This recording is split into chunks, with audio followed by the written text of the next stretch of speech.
Yeah, well, since everybody just quieted down all at once, we should start.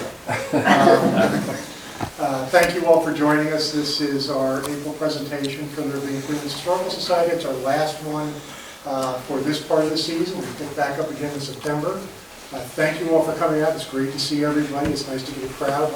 Nice to see lots of new faces.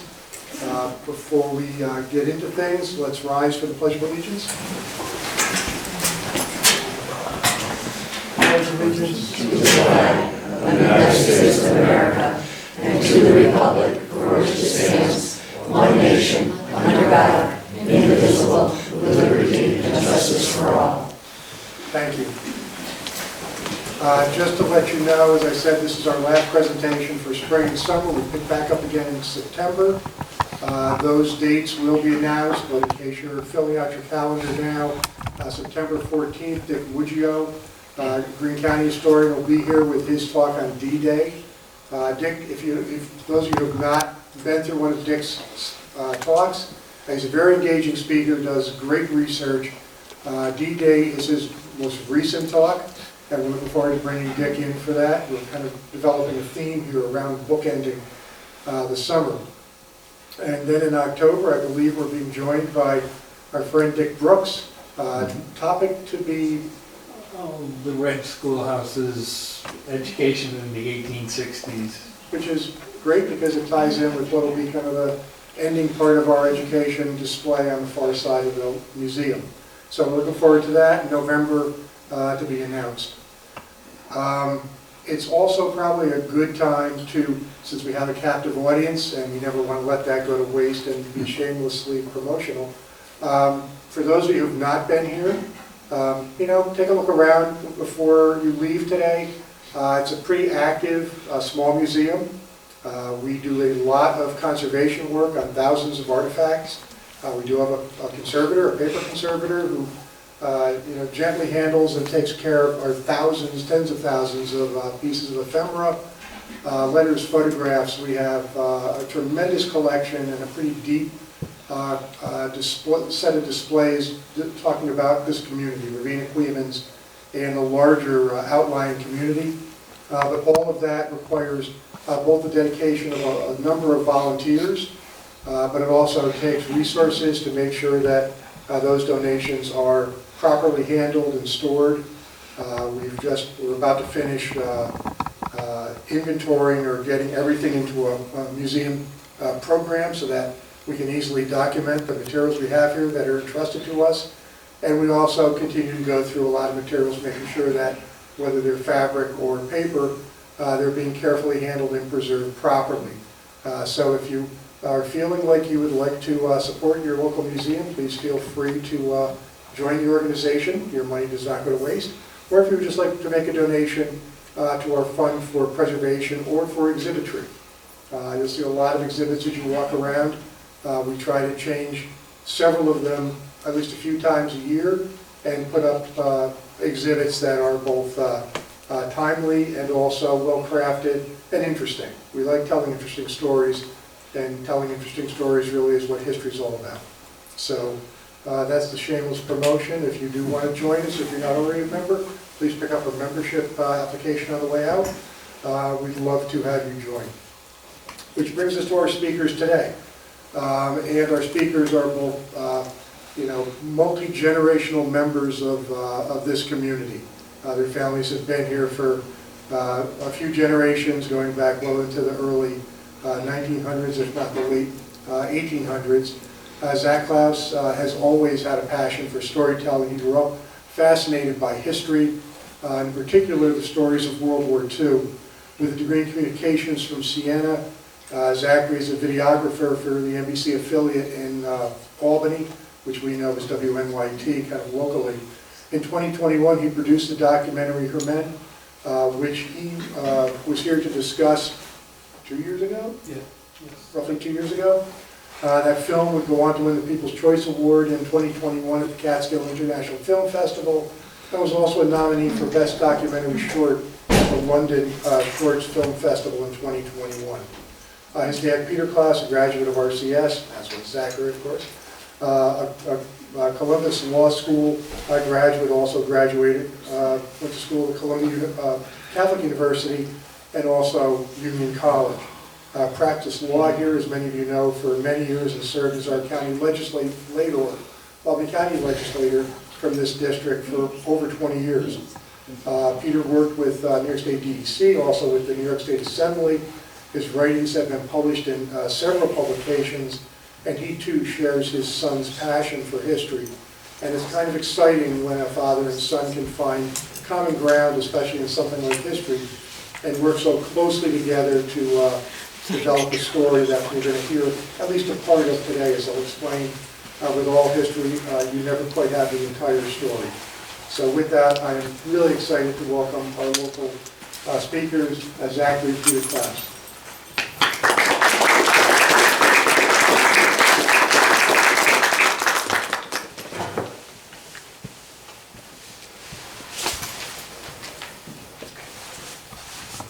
Thank you. Welcome, everyone. It's so good to see so many of you here today. We want to also thank the Ravena Coeymans Historic Society for inviting us here. As a caveat, neither one of us have been in the military, so any mistakes or errors that you hear about, they belong to us. Tell us about it later, please. The story you're about to hear is true. It's been pieced together over 5 years between U.S. and German Army records, personal accounts of the men that were there that day, and it's a story of bravery, courage, and sacrifice during World War II. It involves two heroes, both of whom are from Albany County, and what they did on the same day, at the same place, during an ambush of American soldiers in rural Germany in September of 1944. One hero we knew about was from this community. The other one only appeared at the very end when we thought we were done. But both of these stories were nearly lost to time. It's a story that seemingly did not want to be told. It was very elusive. And at almost every turn there was a clue that we nearly missed that would have changed the outcome. We're going to start by providing you with a context of the story and local connections, and then we're going to show the news segment that appeared on Channel 13 and aired last September on a very important anniversary. We are privileged to tell you this story, and we hope you found it as powerful as we did. So first we thought it would be helpful to show sort of a visual of where this story and journey has been. The pieces of the story were spread throughout the country, really, from here in our community, Ravena, to Europe, the edge of Germany, and then back again here. And it spanned about 8 decades worth of story. And it ran on 2 different tracks. There were the tracks of the men who experienced this event and lived through it, and then the second is the story of finding that story and piecing it together. So you'll see on the map here, it's a little hard to read with all the different locations and try to make it as visible as possible, but obviously it starts in Ravena, then to a small rural town, Niederskegen, Germany in 1944, where the ambush took place. And then it came back here and kind of resurfaced in Schenectady at Union College. When my father was in college in 1985, he was working on a family project, a project for a family history course, and he started speaking with relatives, talked about service and service in World War II, and that's when it first surfaced, the idea of this, the story of this ambush, in just about a minute worth of conversation, and then it disappeared again for a little while. In October of 2019, I was at Siena College, and it kind of resurfaced again in one of my courses, and we were talking about the story itself, and thinking about, hey, we kind of want more details here. We took a trip out to Buffalo unrelated to this project, and while we were there, we decided, hey, we can turn this into something, and we should pursue it. December of 2019 is when we really started. We went to the National Archives in Maryland to start at a general level, and then we went 2 years later to Fort Leonard Wood in Missouri, December 2021. 2 years later, after that, September 2023, we went up to Upper Peninsula of Michigan, And then in July of last year, the story came back home in a way we weren't expecting. I told you about the local connection. This is the first part of that.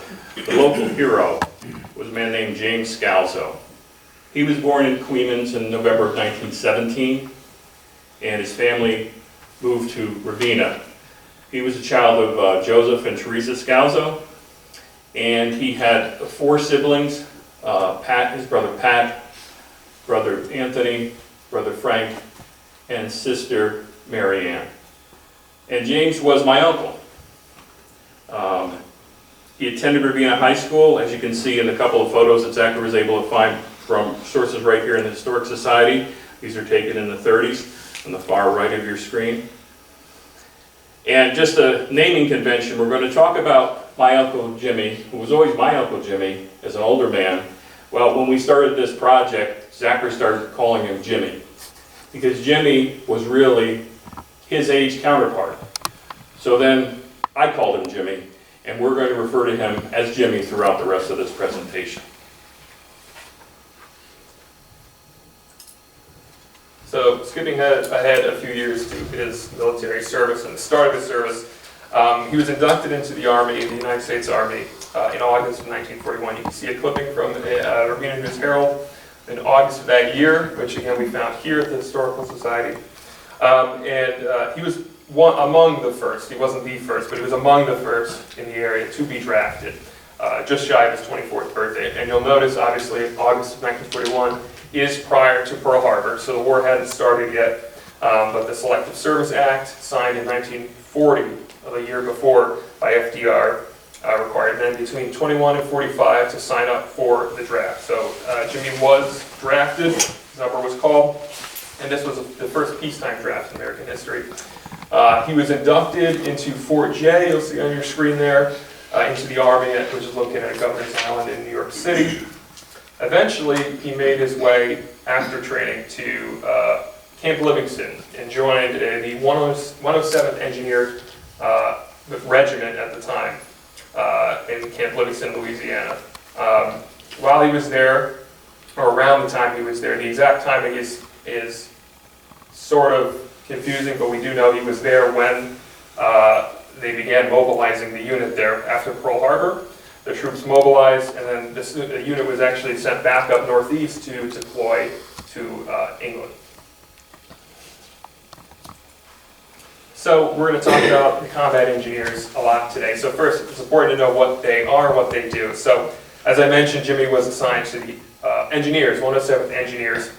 Eventually, through some restructuring, the name and number would change, but it became an Engineer Combat Battalion. These were combat engineers.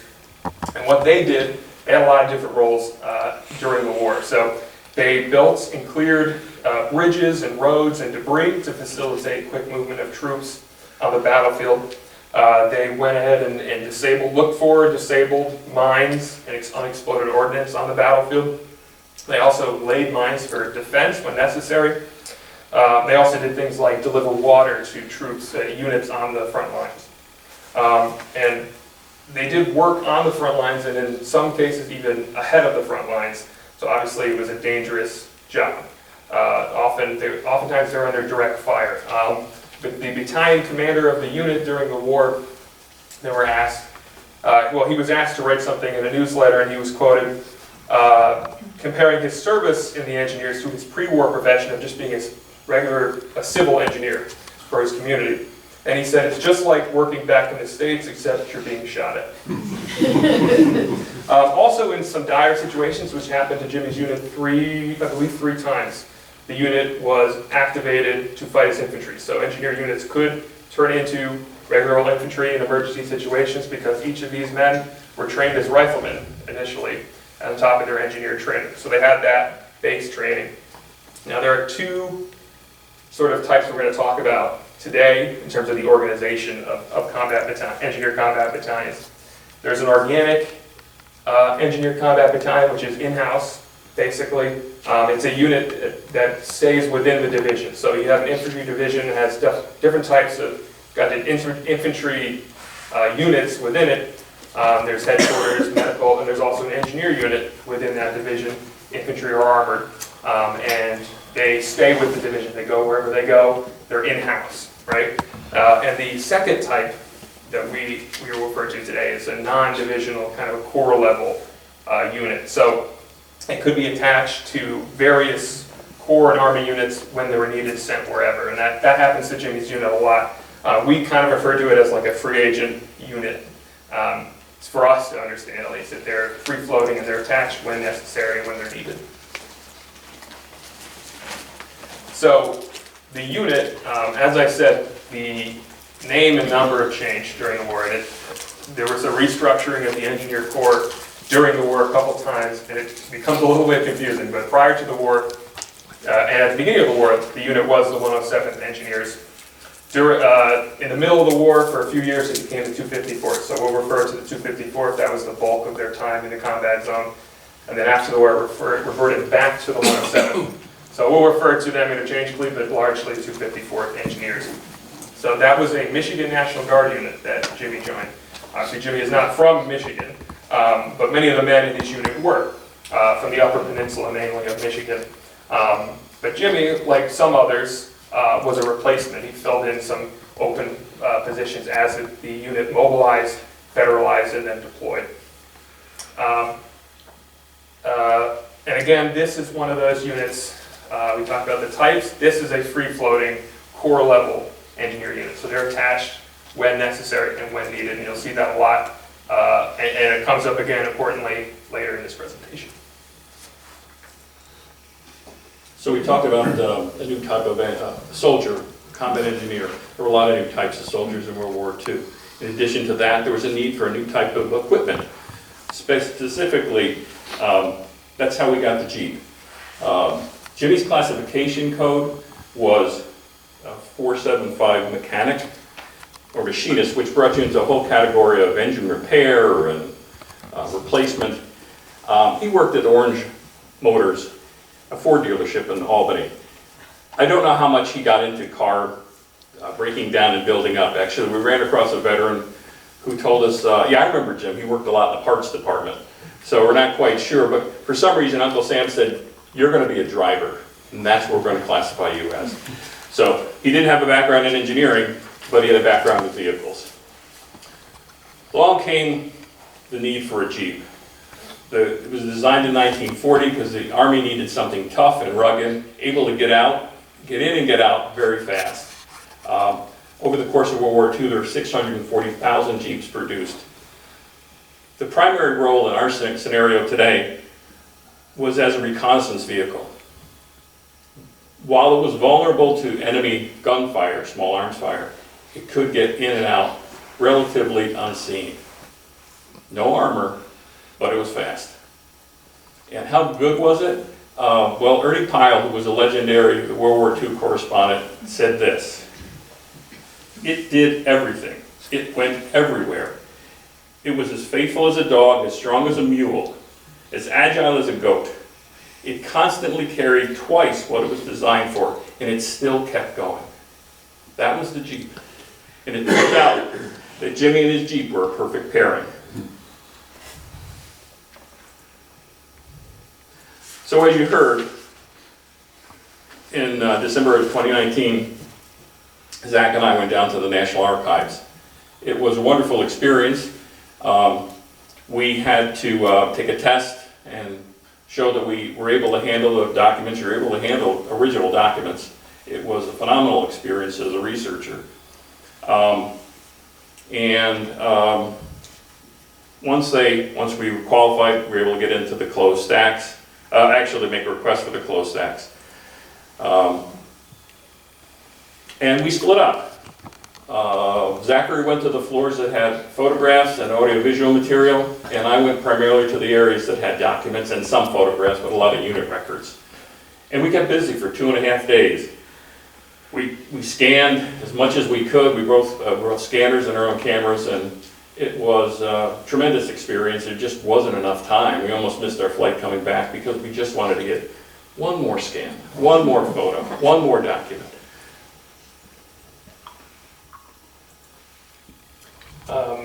So with the National Archives, that was pretty early on in pursuing this project. We were just starting to piece together the basic idea of this story, and at that point we started to realize it was an engineer unit, which we didn't really at the beginning know. So 2 years later, we are much more understanding about what the basic ideas of these stories and what this unit was. So 2 years later, with that understanding, we wanted to go to Fort Leonard Wood in Missouri, which is a U.S. Army engineer school, among other things that they do there. It was actually one of the two main schools during World War II, the other being Fort Belvoir, Virginia. You can skip to the next slide if you don't mind. So while we were there, we were invited by the former command historian of the engineer school, a guy named Captain Florian Waddle, awesome, phenomenal guy. He personally toured us around the museum and the library they had there. He gave us access to the archives. We conducted some interviews with him and the museum director, talking about the engineers as a whole and their roles and the situations they'd be in and their service during the war. So while we were there, we really learned about the engineer training, education, and the mission of what a combat engineer does.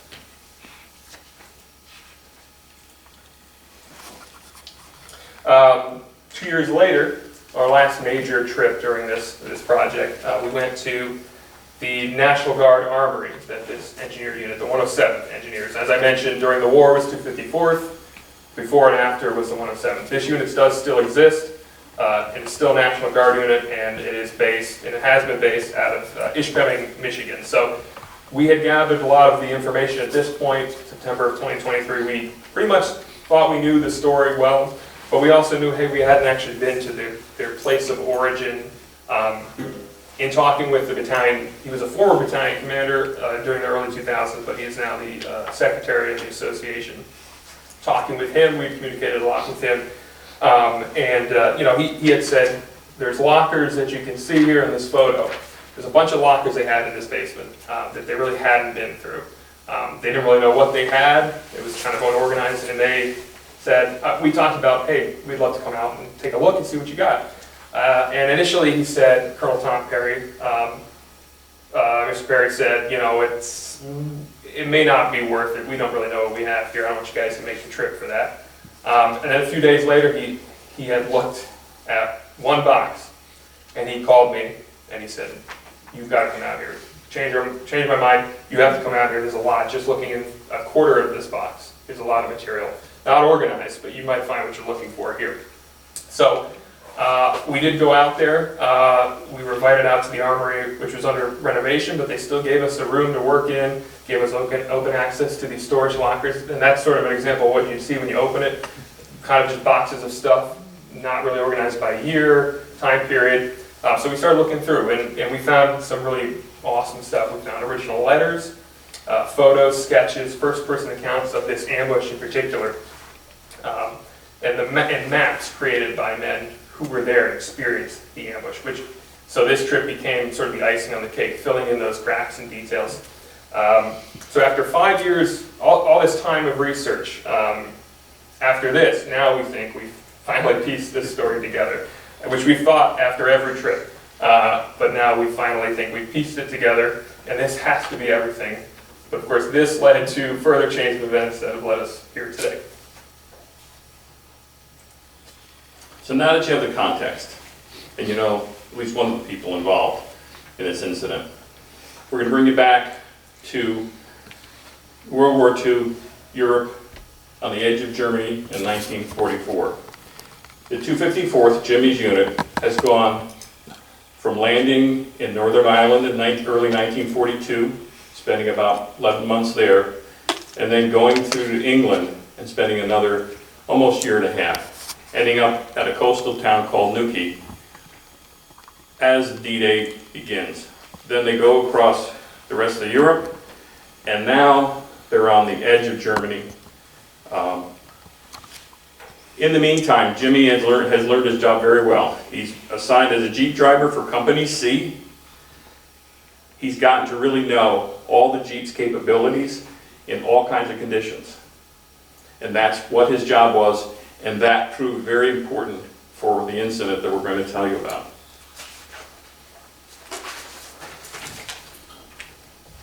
So during this time period, as I mentioned, edge of Germany, one of the major defenses heading into Germany was the Siegfried Line. Is this, I hopped your slide. That's fine. That's okay, you go ahead. No, go ahead, pick it up from there. Right on the edge of Germany, the Germans had built a defensive line called the Siegfried Line. It was built in the 1930s. Took a tremendous amount of effort and material. It was of great importance to the German psyche. Nearly every account that we heard from a German soldier said, at least we can hold them if we get behind the Siegfried Line. And in their minds, this was a huge defensive opportunity. This Siegfried Line stretched 400 miles along Germany's border between the Netherlands and Switzerland. It consisted of pillboxes and bunkers, gun emplacements, troop shelters, command posts, and observation points. But one of the other things it consisted of is a set of concrete pyramids called Dragon's Teeth. And those extended on both sides of the road, primarily to prevent armor, tanks, from crossing and getting into Germany. And that really was the key obstacle. In September of 1944, as the Allies wanted to get into Germany, the goal was to get his armor over into Germany as fast as you could, and then race to Berlin, and hopefully the war would be over. And that's the psyche of the 254th and the engineers that were part of that unit at that point. So we talked about the free agent nature of the 254th. This was one of the times that they were attached, the one and only time they were attached to an armored unit. The 5th Armored Division was founded in Fort Knox, Kentucky, and it actually trained up in Fort Drum, before it was Fort Drum. They were assigned, the 254th was assigned to the 5th Armored Division for only a period of 8 days. 8 days in a war where Jimmy war lasted for 4 years. One and only time. That was primarily to get the engineers to help get the tanks across the German border and through the Siegfried Line. And nearly every tank unit was trying to beat them.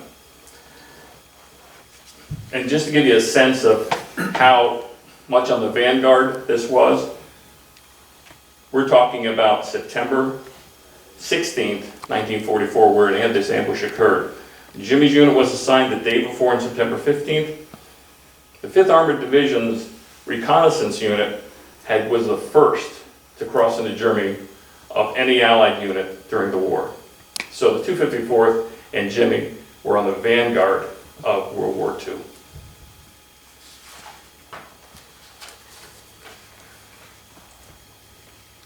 So we talked about the attachment to the 5th Armored.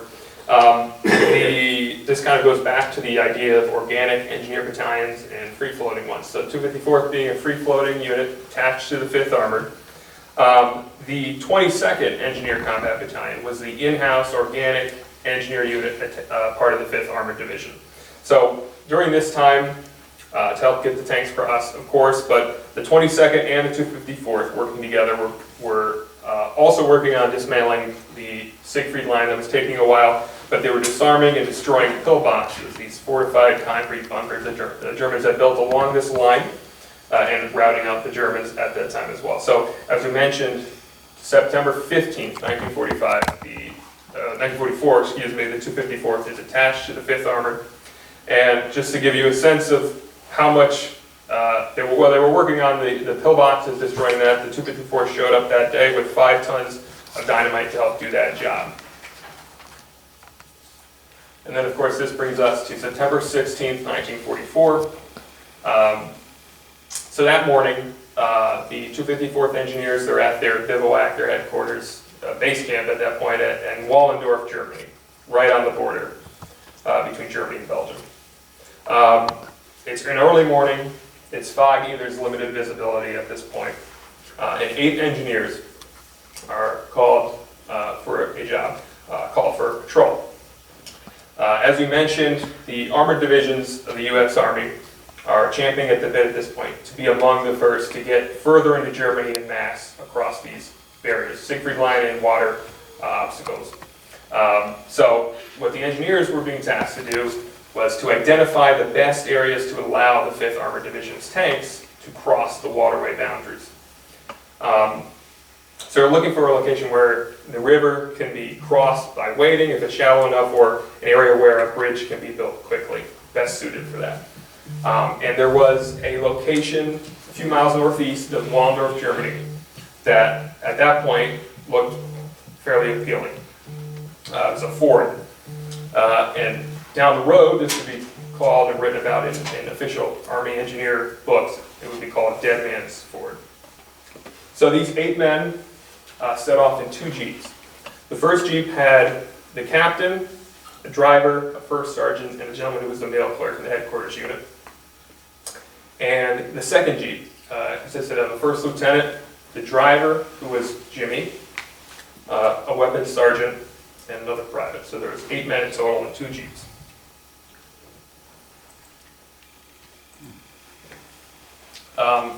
So they're on this patrol. A few miles into this trip, the jeeps come across a farmhouse. And they see a German soldier who's standing, seems like isolated on his own outside of this farmhouse. So the first jeep stops, and the captain gets out, and he yells at the German, in German, to surrender. The German does not surrender. He runs back into the house. The captain, trying to figure out what to do, starts going back to the second jeep behind him to figure out what's going on. And in that moment, all hell breaks loose. Turns out there are way more Germans in the house than they expected in the farmhouse. So chaos, gunfire erupts. The first jeep ends up being destroyed, and a number of the Americans are wounded as they run for cover. So eventually, after some time, Jimmy realizes his jeep is the only one surviving right now, and he's got to get back to the jeep to get help. So under rifle and machine gun fire, he's crawling back to the jeep. He gets in and backs it 300 yards out of range of machine gun fire, but still in small arms fire range. I think it's worth mentioning that the top speed of a jeep in reverse is only 18 miles an hour, so he's going a considerable distance, not very fast while getting shot at. So he stops at a place where they can load the survivors of the ambush, and they race back to headquarters to get help. So Jimmy returns to the bivouac and talks to his officers. His officers then start talking to the 5th Armored Division officers, CCR, Command Combat Reserve, to send help. And they do successfully do so. The 5th Armored CCR does send a team. And we believe there were millions of pieces of paper in orders, you imagine, generated during the war. And we believe that paper right there, you'll see on the far side of the screen, is the order from the 5th Armored CCR that sent that married platoon, a tank, and 2 half-tracks to the site of the ambush in Niedersteggen, Germany. So eventually Jimmy returns to the scene with his commanding officer and the rescue team of the 5th Armored, which had gone there ahead of him. And again, that included a tank, 2 half-tracks that are filled with infantrymen from the 5th Armored Division. All said and done, the rescue team helps flush out the German soldiers in the house. They rescued the 4 wounded American engineers who were captured by the Germans at that moment, who were being held in the barn. And this is actually a sketch drawn by one of the men who were there. Like 40 or 50 years after the incident, it stuck with him enough that he wrote about it and sketched this out. We found this in Michigan at the armory. And this is sort of what this scene looked like. So afterwards, of course, Jimmy, he was commended for this. He got a Bronze Star, you'll see there, which is our 4th highest award for valor in combat. It's awarded for heroic or meritorious achievement in service. And for our family, years later, it's been a point of pride, as evidenced by the fact that we looked into this. But again, we didn't really know the story because for the longest time, he never really talked about it. We didn't know how he got this Bronze Star, he didn't mention it. Who he served with, even, we didn't know. And then, of course, this circles back to 1985 when my father starts talking to him for his project and asking these questions, and that leads us here today. It's playing, but there's no sound.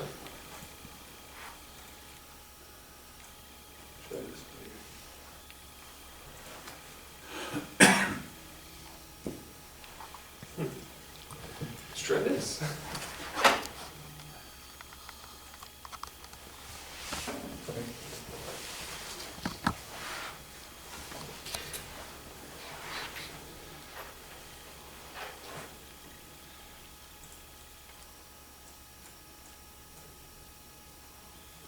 Joe, do you know why this is doing this? I know it was working earlier. Is the sound bar still on? It's the speaker that's not working now. Is it? I don't know. It seems like it is. Is this the sound bar? Yes, the small one. Oh, now it is. Okay, all right, try it. Yeah. Hey, you got the Bronze Star there? How did? Yeah. That, By being scared, getting the hell out of there. And we were pinned down with an ambush. And we thought there was maybe a handful of Germans, maybe 50 of them in the barn. Yeah. So the couple guys were laying on the road until I had to get out, put some uniforms. And I got out my phone, that Jeep, and I went back. And got a tank and a hand truck. And brought them back up, and we flushed out about 50 of them. Wow. They were in the farmhouse? Yeah. They got kind of down there. You know, the way the police are doing, they wouldn't have it. And that was the interview my dad did with Jimmy in 1985. It was about 10 minutes, and that was about a minute about this story. And that was all we got to go on for the longest time. That was 40 years after the incident, and then it would be until 2019 when we started looking into and realized what this would turn into. So now, we're back in Michigan, getting on a plane in the fall of 2023, and we were satisfied. We had a clear picture of the ambush.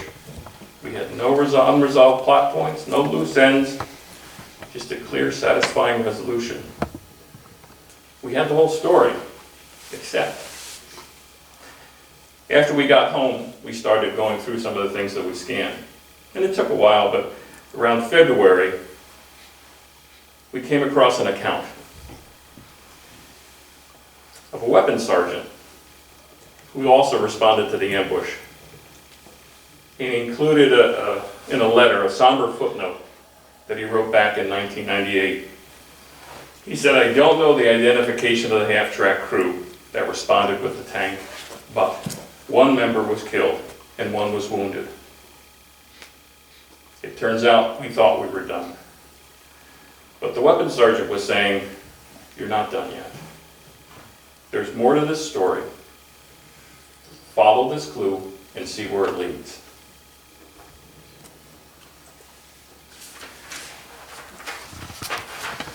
So we had to catch our breath and then learn about armored infantry battalions, which I didn't know anything about.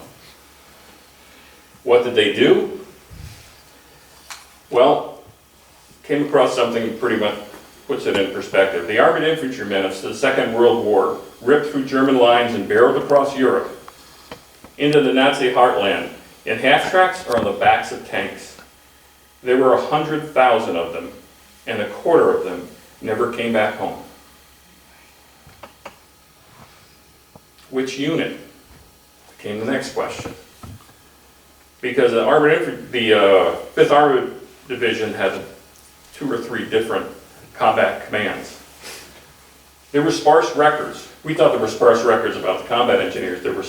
They were even more sparse about the armored infantry. We were able to determine, though, eventually, that the men on the 2 half-tracks that responded to the ambush were members of the 47th Armored Infantry Battalion. And that's a picture of them right there, a few months into 1945. So the next thing to do was try to figure out who was killed that day in the 5th Armored Division.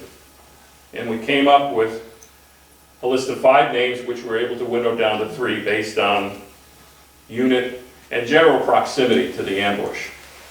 But it was more an art than a science. We kept coming back to one name, a private named John Greshek, who came from Albany County.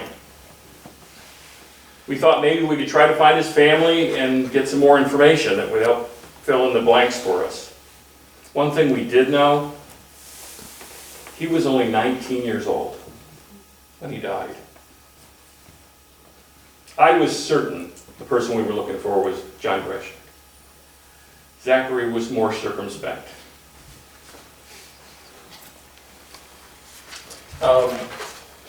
So before we went any further with anything, we felt it was important to make sure, certainly, which we'll talk about a bit more in a second, but we were waiting for some answers. We had some feelers out, reaching out to certain organizations to see if we could find out if John was the gentleman we were looking for.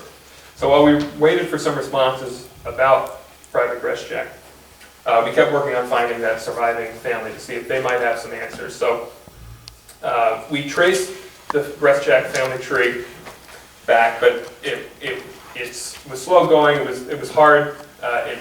We came up with little, and we had a sense this was a smaller family. But we did know that they were from Waterville, as we mentioned, Albany County.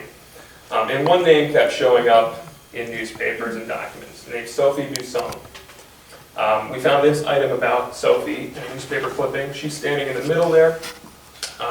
This photo was taken 6 months after her brother, John Greshek, died overseas, and 2 months after her husband was killed in action in the airborne in early 1945, and left behind their 22-month-old daughter.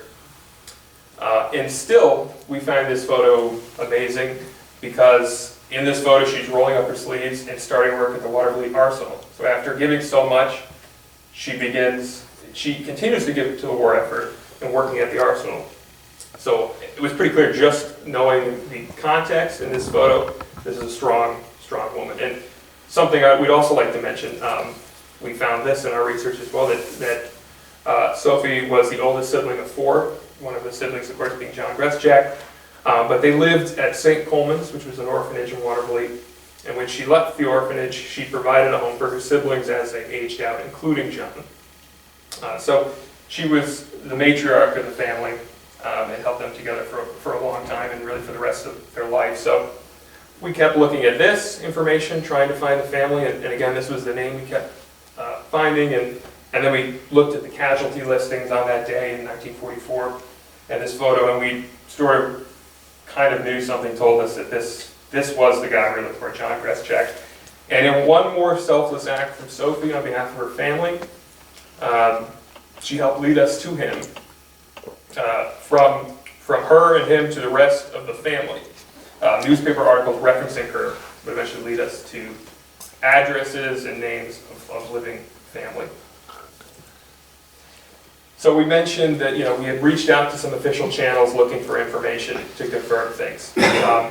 In July of 2024, at this point, we knew that it was 47th Armored Infantry, and we knew that within them it was B Company that were the only ones working in the same area with the Command Combat Reserve, CCR, of the 5th Armored Division.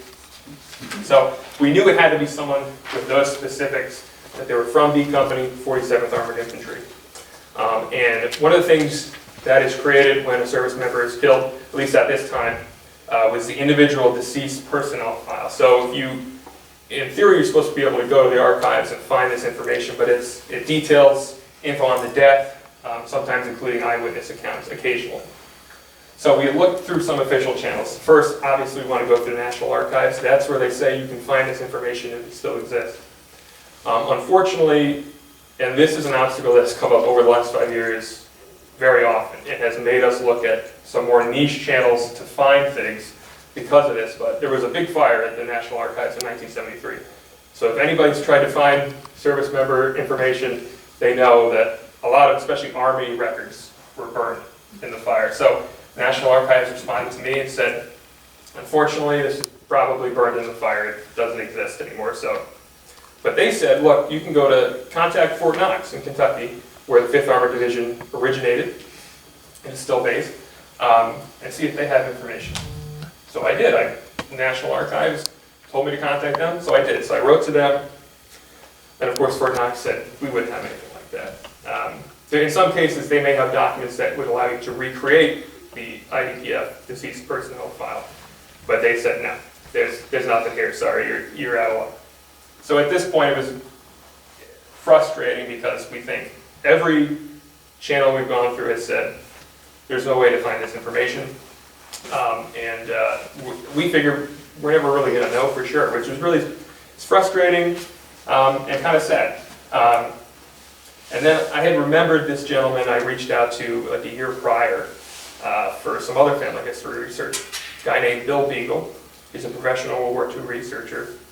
And I reached out to him and said, hey, we can't find this anywhere. Can you find it? Or find the records to recreate it?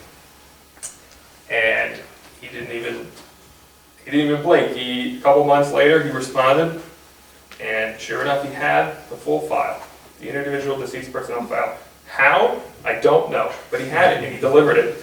But he also delivered another crucial part, which was a morning report from Company B of the 47th Armored Infantry. You'll see it in the center there. And this confirmed, at the very top, it says, John Greschak killed in action, and it confirmed he was from B Company, and he was the only man from B Company of the 47th Armored Infantry killed on September 16, 1944. So this confirmed to us John Greschak was the gentleman who was killed in the responding ambush. And he was from the same county as James Scalzo. They never knew each other, but they arrived in the same area in this small town in Germany without ever knowing each other. I have a confession to make. While he was doing the paperwork, I kind of pressed on to try to find John's family. I'd come up with a couple of phone numbers, which didn't pan out, and one address. And while I don't really condone doing this, before Zachary came up with his answer, I decided to go with my gut instinct. So on a warm Saturday afternoon in mid-June, I drove to a home in Albany. I pulled into the driveway and walked up to the door and rang the bell, and there was no answer. And I hung around and I rang the bell again, and there was still no answer. And then I said to myself, well, at least I tried, because I wasn't even sure, A, if it was the right family, or B, how they would react. So I got in the car and I started to back up. And there's a pretty wide driveway. And before I put it in gear, I saw a car slowly drive alongside of mine in the driveway and pull ahead. And this couple got out and looked at me very warily. And as you heard, I was in politics for a bit. I knew that look.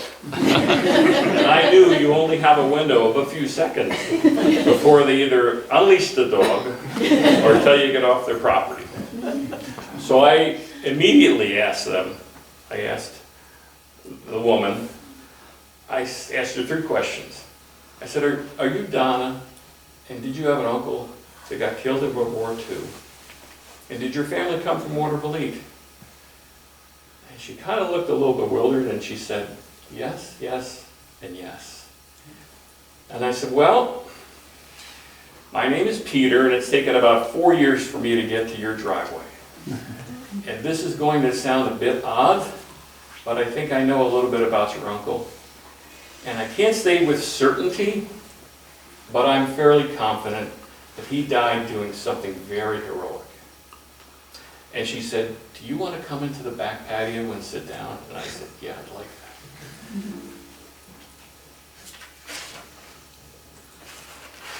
that. After a while, we talked about Donna's family and her husband Mike's family, who was also in the war. And they invited me into their house, and immediately I walked in the foyer. And I knew I had the right place because there's a desk as you first walk in.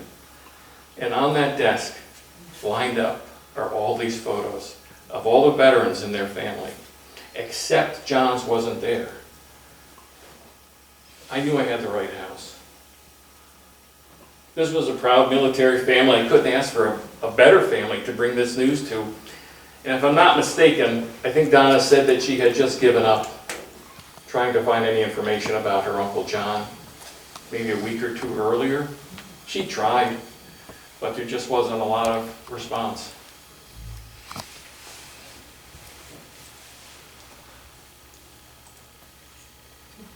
There's one more. Is that after? There we go. All right, sorry. So we finally had gotten confirmation that this was, John Greszczak was the man killed during the ambush, in the response to the ambush. We knew at this point we wanted to do something to recognize him for having gotten this more information. And so I know my father had reached out to the National Guard to see if there's something that could be done. And there was, it turns out. 80 years to the day of his death, September 16th, 2024, a ceremony was held at the Army National Guard headquarters in Latham, in New York, where Private John Greszczak was awarded the New York State Conspicuous Service Cross, which is awarded for honorable service at the federal level, and it is for someone who has also received at least one personal decoration. In John's case, that was Purple Heart for his death. It was awarded by Major General Raymond Shields, the Adjutant General of the New York State Army National Guard, and which we thought was wonderful that Private Greszczak's niece, Donna Kramer, and great niece, Sherry Gagliardi, received it on his behalf. You see that photo there. So, as mentioned, I work at News Channel 13 as a photographer, and I've always been nervous, on a side note, to pitch anything in meetings. We have our morning meetings and everything. And, you have these people who are, everybody's extremely talented, but you don't typically get story pitches from photographers. It can come from anywhere, but it's not often photographers. But I knew that this was a story worth telling, I thought. And we were coming up on the anniversary, and I thought maybe I'll send an email out. And immediately, I wrote the summary of the story, and I sent it out, and immediately, my colleague Mark Mahan came up to me and said, we're going to do this together. We had done some stories on veterans prior, and he said, I want to do this with you. And we were very fortunate enough that he did the story. He told it beautifully. I got to work with him and shoot it and edit it, and it ended up airing on the 80th anniversary, the same day that the Conspicuous Service Cross was awarded to Greszczak. It aired on the 80th anniversary of the ambush. We're going to play that for you now. Tonight, a story 80 years in the making. Two men were born and raised just a few miles apart around here and never knew one another. And now, exactly 80 years to the day, the world can learn of their heroics on the World War II battlefield.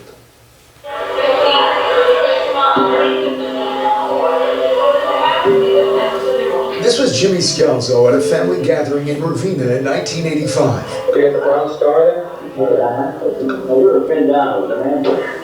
And we thought there was maybe a handful during the in the barn. Until that day, he'd never spoken about the dramatic events that led to him receiving a Bronze Star. That's all it had been out. Put some uniforms. He didn't say much that day, but offered just enough to make his nephew, Peter Clouse, and later his great-nephew, Zach Clouse, wanting to learn more. So they set off on a research project that has taken them across the country, piecing together a puzzle of what took place on September 16th, 1944. Exactly 80 years later, they're eager to tell the story of what happened that day in rural Germany. What happened on September 16, 1944? It was a very foggy day. Klaus and his son have traveled the country poring over any evidence they can get their hands on, reading the accounts from the young soldiers and looking at hand-drawn maps the soldiers had created of the battle scene. Jimmy Scalzo was a combat engineer. A day earlier, his unit had been assigned to the 5th Armored Division. Scalzo and 7 other guys were sent to scout an area where German soldiers had taken up position near a farmhouse. Scalzo was driving one of 2 jeeps when they see a German soldier. And the captain, American captain, yelled at him in German, "Surrender." And he didn't surrender. He ran in the house. The captain got out of the jeep, starts walking toward the second jeep. Before he can say anything, they heard a ping, and something hit the first jeep. Nothing happened. Immediately, they heard another something launch. The Germans had fired Panzerfaust, their version of a propelled grenade. It disabled and blew up the first jeep. The shrapnel injured the driver of the first jeep and the captain. And then everybody kind of jumped out of their jeeps, including my uncle, and just tried to find cover. There was a ditch near the road. They jumped into the bleeder ditch. And according to accounts from soldiers who were there, the attack became more intense. The windows opened up, and the Germans started firing. And the guy said, all hell broke loose. It's just like in movies. The doors opened, and these machine guns started firing. And it was just complete chaos. There's fog, smoke, gunfire. The Germans captured 4 of the Americans. All were badly injured. Now, my uncle was in the bleeder ditch away from the Jeep. The only way for me to get out, anyone to get out, is to get to that second Jeep, and it's just sitting there on the road. So he had to act pretty quickly. So he made his way back to the Jeep, crawling. He got into the Jeep under gunfire. Scalzo managed to back the Jeep 300 yards to a place where 3 other soldiers could get in and race away to get help. He convinced officers that they needed to send tanks and riflemen right away. And those rescuing soldiers saved lives at the risk of losing their own. At least one of the rescuers was killed. And after years of research, the Clouses recently confirmed that his name was John Greschak.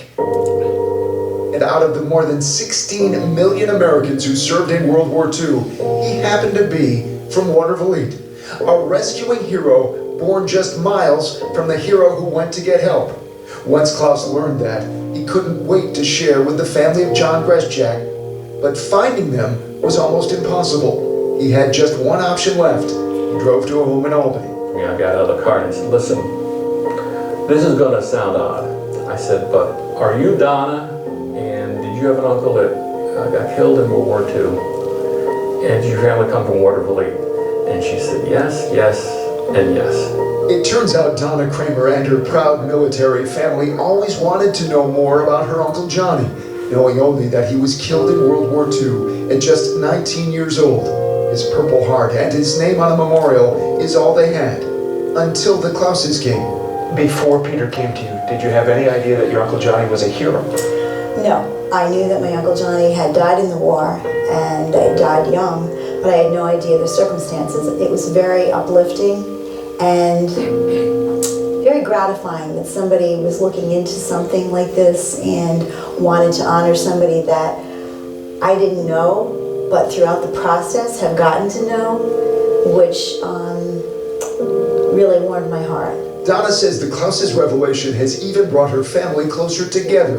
It encouraged her to reconnect with her cousin Sherry, Johnny Greschak's great niece. It's quite a thing to know all of this, and you know, we would have never found any of this out on our own. This is really special. 2 men from the same county lived 20 miles apart, didn't know each other, but when they had to act, they acted. My uncle got to tell his story to me. He got to come home and get married and have a family. John didn't. That's why I wanted to tell him. And just this afternoon, a special posthumous award ceremony 80 years later honoring Private Johnny Greschak. Greschak's family was presented with the Conspicuous Service Cross, which is awarded to people who have distinguished themselves through exceptionally meritorious service. Still to come here, live at 6 is terrifying. Tonight, a story 80 years in the... First we want to recognize a couple of special guests who are here today. Jimmy's sister, Mary Ann Clouse McCarville, my grandmother, is here today. And also, family of John Greschak. His niece, Donna Kramer, and her husband, Michael, are here as well. So please, we could join me in giving them a round of applause.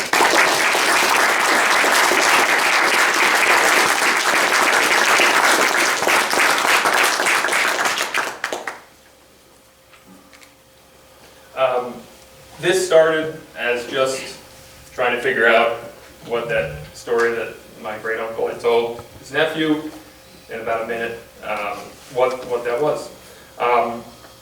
And eventually grew into, hey, maybe from one of my classes I can make a small piece on this ambush.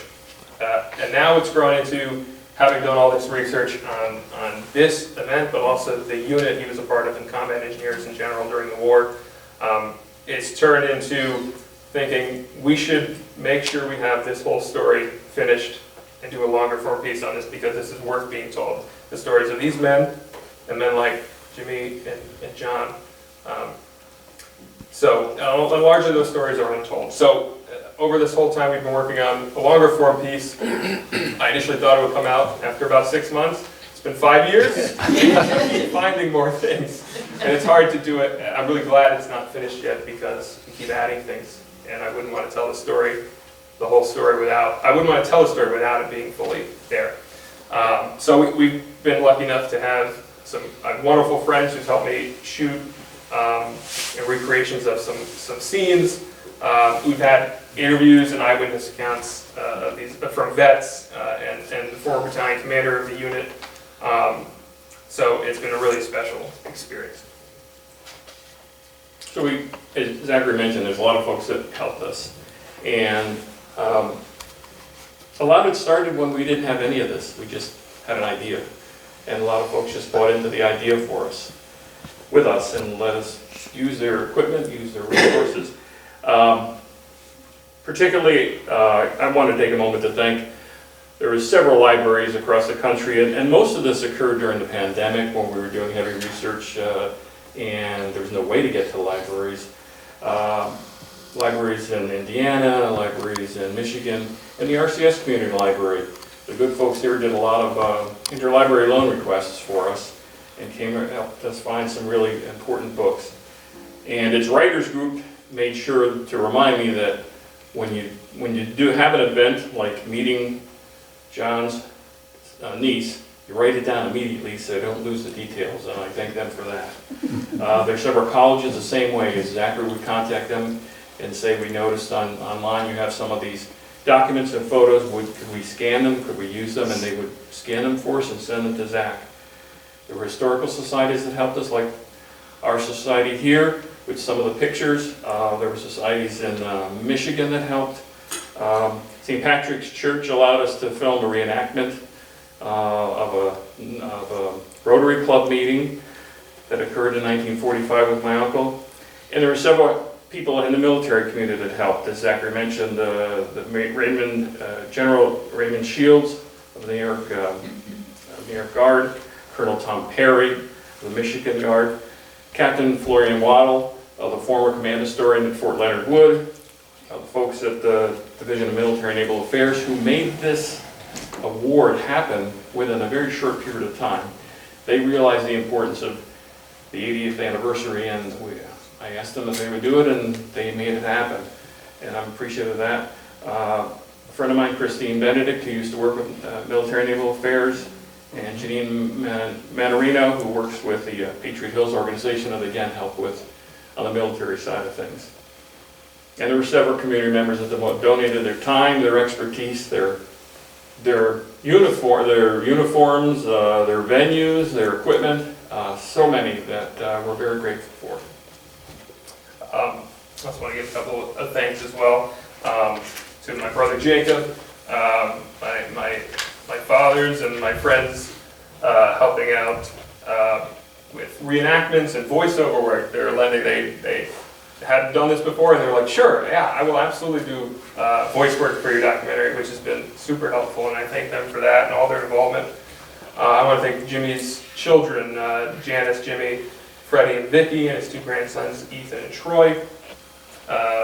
My mother, of course, she has done so much work as well behind the scenes on this. my grandmother, of course, and my brother Jacob.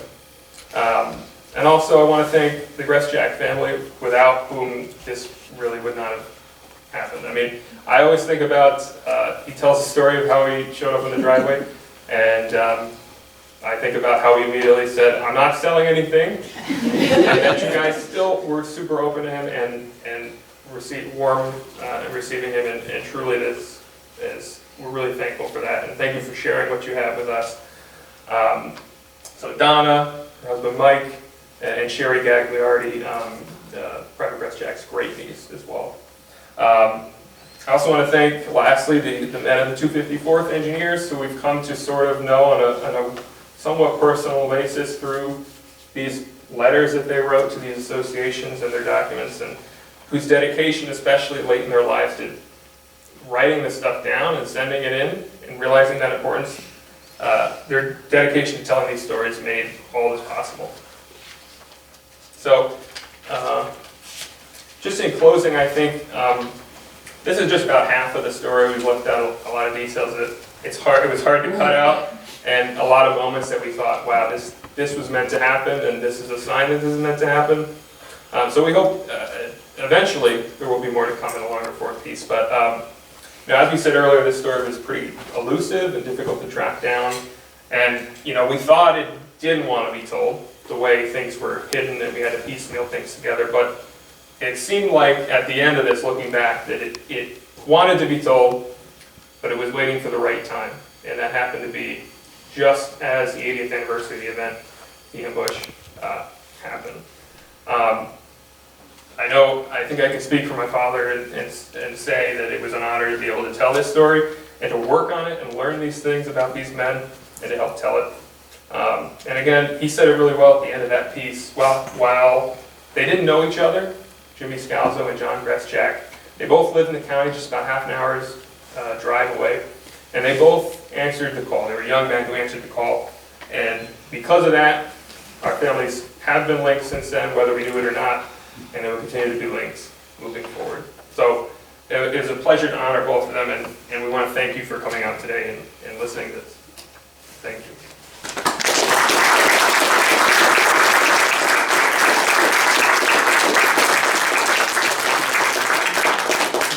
So we do have a little bit of time left. If anyone has any questions they'd like answered, or any more information you'd like to hear about, we'll open the floor up. Looks like we covered. Peter, Oh, that's pretty good. Yes. When you first started, there was somebody from McCownville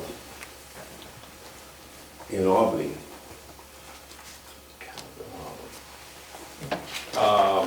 That helped us. Oh yeah. We were able to Warner, I think. Warner. We were able to. There was someone at the Homefront Cafe that allowed us to film. We did film a segment, a nice piece there, and the Homefront has since closed. But that was a tremendous resource for the community, and that family was dedicated to honoring veterans, and they had a whole collection of equipment at their family homestead. But he was the first person that said, he basically cleared everybody out of the diner one day and allowed us to film there. And I said, "You've closed your whole diner." I said, "Can we just give you some money for this?" And this was something I said all along when we were able to use a Jeep, but someone let us use. And he was the first person that said, "If this is for the veterans, I'm not going to charge. Just do the job and make sure you honor them." And that's a theme that we've heard starting in McGowanville at the Homefront Cafe, following all the way through to Fort Leonard Wood to Michigan and back. People that believed in this project helped us all along the way, maybe more so than larger institutions. It was the individuals and people that had specialized talents and equipment and believed in this project. And again, we're thankful to them for that. Well, again, we want to thank Zachary and Peter for joining us, and we look forward to when the final project is done, having you back. Great. Thank you very much. Thank you, guys.